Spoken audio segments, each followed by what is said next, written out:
Hello people, hello YouTube, welcome to Mex's Views. I hope you have a great time as we dive into the news for today, as we dive into the news of the world. Enjoy yourselves, make sure you leave a comment, make sure you subscribe, make sure you like this channel and share this video because I'll be bringing you more and more and more. Have a great day people, one love.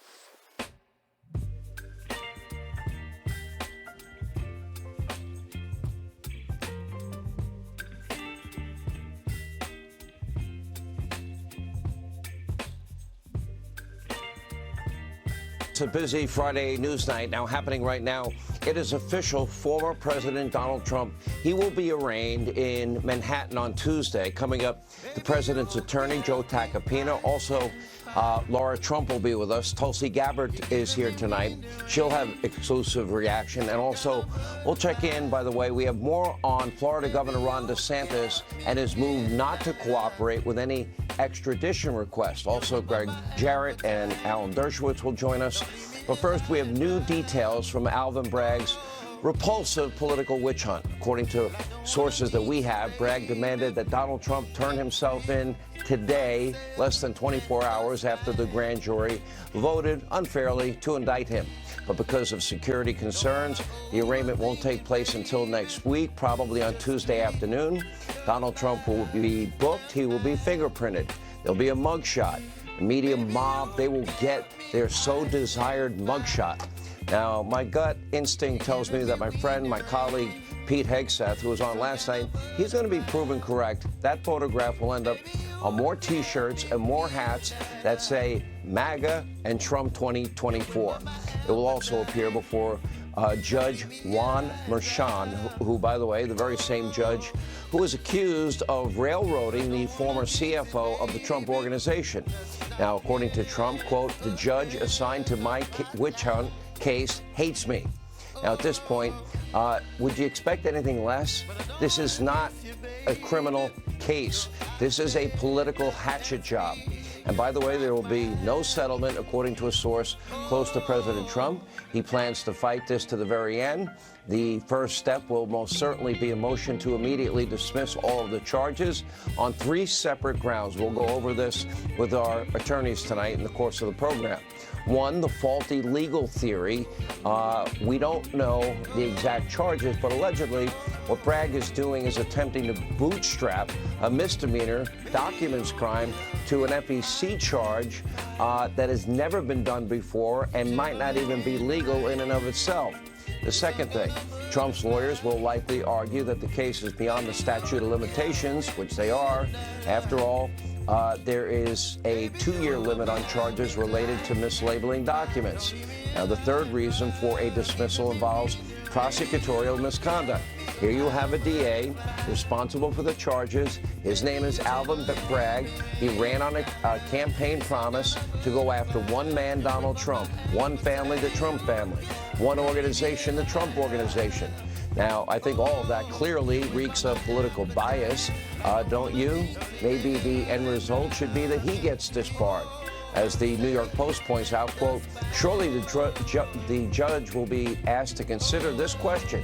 Would this case have been brought against any other person? Now, of course, the answer is no. In fact, the DOJ, the FEC, the Mueller investigation, Bragg's predecessor, and even Bragg himself declined to bring these charges until now. Now, meanwhile, Alvin Bragg rarely brings felony charges against anybody in New York, even violent offenders. According to an op-ed from Jonathan Turley, he said, quote, Donald Trump would have been better off robbing Stormy Daniels with a gun. Bragg would have thrown that case right out. Now, Turley is correct. In fact, under Bragg, 52% of every felony case gets reduced to misdemeanors. And of all the felony cases that Bragg actually brings to trial, he loses 49% of the time. In other words, he has one of the worst conviction rates in the entire country. In September, a man named Justin Washington, he received a sweetheart deal from Bragg after allegedly raping a teenage relative. Washington was set to serve 30 days in jail, but before that, he was terrorizing 5 more victims. Now take a look at your screen. Here's another sweetheart deal handed out by Bragg to the perpetrator of a vicious anti-Semitic beating, this in Midtown Manhattan in New York City. Bragg also reduced the charges for a man who attempted to rob the same pharmacy twice in one day at knife point. This guy had a lengthy rap sheet, more than 20 arrests for rape, robbery, assault, other crimes. Alvin Bragg didn't care at all. In another case, the perpetrator had 46 prior arrests, out on parole, but Bragg once again reduced the charges. And then there's the, New York resident known as Hillary Rodham Clinton. She has never been charged with a crime, not in New York, not anywhere, despite what is a mountain of evidence related to a variety of misdeeds. For example, the Clinton campaign and the DNC, they committed the exact same crime that Donald Trump is now accused of. They mislabeled a campaign expense. Steele's dirty dossier, the Russian bought and paid for dossier. Well, they said that was a legal expense, but there were no felony charges, no criminal investigations into Clinton. Instead, last year, her campaign merely agreed to pay a $113,000 fine. Never mind the 33,000 deleted subpoenaed emails. Those were destroyed, of course, with something we had never heard of before, BleachBit. And then, of course, we had devices. They were destroyed with hammers. We had SIM cards removed as well. Doesn't that sound a little bit like obstruction of justice, to you? She was never charged, and her home was never raided. And keep a case that we mentioned stems from the very same Steele dossier that the Clinton campaign delivered to James Comey's FBI in the lead-up to the 2016 election. But remember this, in early October 2016, Jim Comey's FBI actually flew across the pond. They went to Great Britain. They met with Christopher Steele, and they offered him $1 million if he could corroborate that salacious dossier. Well, even though the Steele dossier couldn't be corroborated, he didn't collect his $1 million because his allegations we now know were completely BS. Comey in late October used that very dossier, contrary to the law, and unlawfully obtained a FISA warrant to spy on the Trump campaign, the Trump transition team, and even the Trump White House, a president of the United States. Now, at the top of the FISA warrant, the words true and verified are there. The dossier was neither, but the FBI used it anyway to get Donald Trump. But Comey got a free pass. So did Hillary Clinton with her classified document scandal. Comey said no reasonable prosecutor would ever prosecute. But now he's cheering for Alvin Bragg, tweeting out, quote, "It's been a good day yesterday." Jim Comey is corrupt, he's petty, he's a bureaucrat who longs for political vengeance and cares little about what is called the rule of law or equal justice under the law or equal application of our laws. Now, sadly, the current leader of the FBI doesn't seem to be much better. Christopher Wray's FBI was in possession of Hunter Biden's laptop from hell since December of 2019. Instead of authenticating the laptop and investigating the litany of potential crimes recorded on the laptop, well, the FBI, they told big tech in the lead up to the 2020 presidential race to be on the lookout for Russian disinformation related to people like Joe Biden and Hunter Biden. They knew they had the laptop. And big tech, by the way, was more than happy to oblige, and they even got money from the FBI, $3.5 million in the case of Twitter. Censoring the Hunter Biden laptop story only weeks before the election, well, you can count me in the column as somebody that believes the FBI knew the laptop was real. They knew it. They knew Rudy Giuliani had a copy. They knew he would likely release it before the election. And my guess, that is the real reason that the FBI was warning big tech companies to be on the lookout for misinformation on people like Joe Biden and Hunter Biden. Now, to date, Hunter is yet to be charged with any crimes, even though there is video evidence of, let's see, Hunter Biden smoking crack cocaine, hiring prostitutes, lying on gun applications, selling access to the federal government. Yet, where's that case? There's also extensive evidence from the laptop and a separate Senate and House investigation showing that the big guy and other members of the Biden family might have benefited from Hunter's alleged access peddling, tax evasion charges, money laundering charges, and now we know there was a real quid pro quo, remember? Donald Trump, Ukraine, quid pro quo. Oh, Joe Biden's on tape bragging that Ukraine won't get $1 billion taxpayer dollars unless they fire a prosecutor in 6 hours. That prosecutor, well, ended up getting fired within 6 hours. Ukraine got your $1 billion, meaning taxpayer $1 billion. And guess what? Son of a B, when he was fired, the investigation that prosecutor was going into with Hunter Biden ended right there and then. And Hunter kept getting checks from Burisma Holdings. So let's get this straight. There is video and digital evidence that Hunter Biden committed multiple felonies, but has never been charged with a crime. His father used your taxpayer money to protect the family syndicate. No indictments.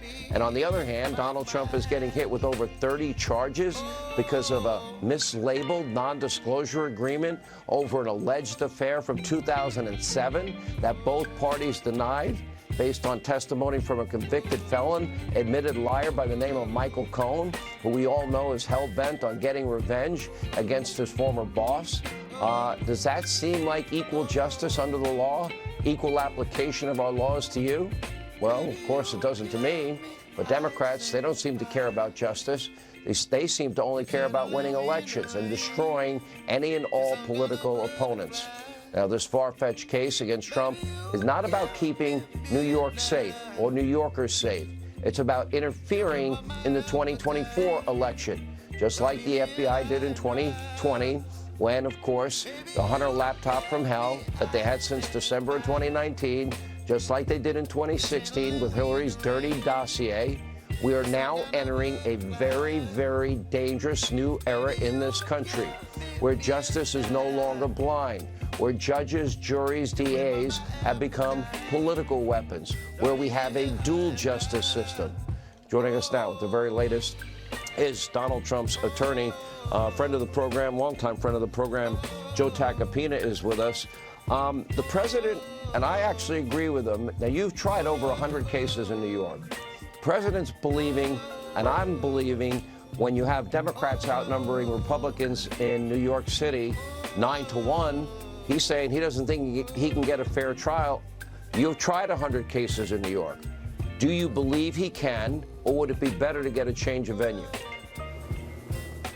Look, it would be better to get a change of venue and a lot of things that we'll be moving for in our legal papers, Sean, for just the sake of fundamental fairness.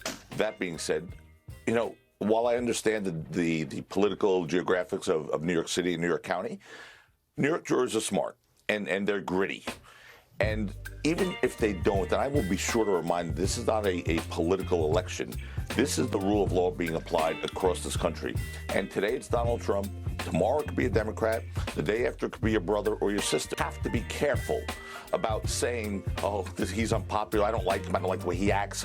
I'm a very left-wing individual, so I'm never going to vote to acquit Donald Trump. These jurors have to go home and look themselves in the mirror. This is not a game. It's not a civil case. It is not an election.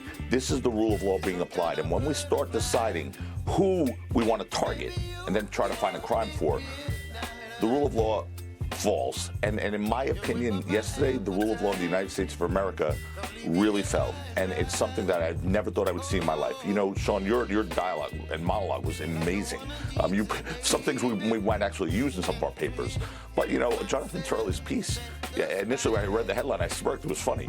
By the way, it was a great column with a gun in New York. Except it was a great column and a great headline, except it's not really funny, because it's true. That's what's happening in New York. New York, our great city, is not the safest place in the world anymore. It's a dangerous place. And that's because people are being let off with slaps on the wrist for violent crimes. But they put the force of their entire office into this case. 3 years they've investigated. This is what they come up with. A non-crime that they're trying to criminalize on a federal statute that they clearly don't understand. The FEC has come back and said there is no offense here. There's no violation, not even close, Sean, of campaign finance laws. And one day they're going to have to answer for this charging decision. All right, let me ask you this. And there are a number of legal grounds. You're going to make a motion, I think, for a change of venue, other motions to dismiss. I would, walk us through the three that I've been focusing on. You would argue that it's based upon what I would call faulty legal theory, that Bragg is arguing that, a mere when you misrepresent something on a government document, in other words, recording a payment of money as a legal expense, which, by the way, as I mentioned, Hillary Clinton did herself, is by itself criminal, and that it becomes a felony simply because the purpose may have been to violate a federal, not a state campaign statute. That's never happened before. I'm sure you're going to argue that the charges are barred by the statute of limitations. And I think you will also argue and seek a dismissal based upon the argument of prosecutorial misconduct and selective prosecution, because this guy ran on going after one man, one company, and one family. And I'm going to ask them to show me another case where this has ever been done, because it's never been done. And by the way, Sean, you said something that actually was not accurate factually, and it's actually something that's really important in this case. You said filing a government document. That's the point. Nothing was filed here. Had Donald Trump tried to assert a tax deduction here, or take a tax deduction for this, by the way, you are right. You are right here with you. I misstated that. But it's important, right? Think about this. Yeah, very important. So there was a document that they're saying were false business records. They're his own personal records. First of all, they weren't false. They were, in fact, legal fees. And that's how they were billed. But putting that aside, assuming they were false, assuming they said, purchase of 10 gallons of ice cream, right? Because Joe Biden likes ice cream, I think. So assuming they said that, it's still not a false business record as a crime, because there's no filing obligation, Sean. There was no tax deduction asserted, so they didn't go to the IRS and seek a tax deduction. That would have been problematic. Conversely, they didn't file this with the FEC because they didn't have to. This was not a exclusive campaign expenditure. This was something that would have been made irrespective of the campaign. So there was no filing made. So where is it a false business record? In his own records, in his own personal files? That's the key point here.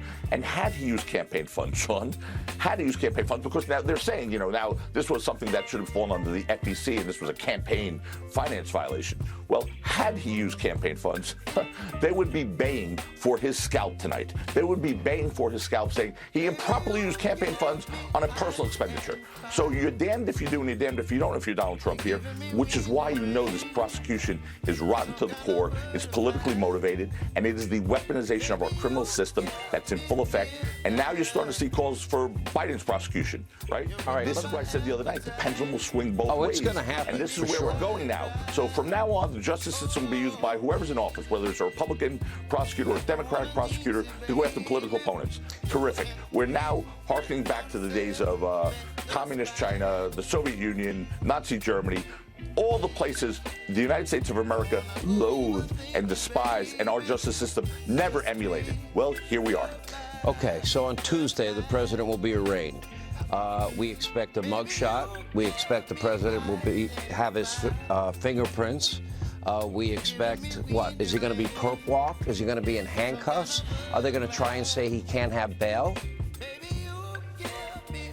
I don't think anything dramatic like that's going to happen, because even if they tried to, that would further solidify the notion that he is being so selectively targeted and treated differently than anyone in the world. I mean, you could go smack a police officer in Times Square right now, knock him out, you'll be out on bail. You get bail, no problem.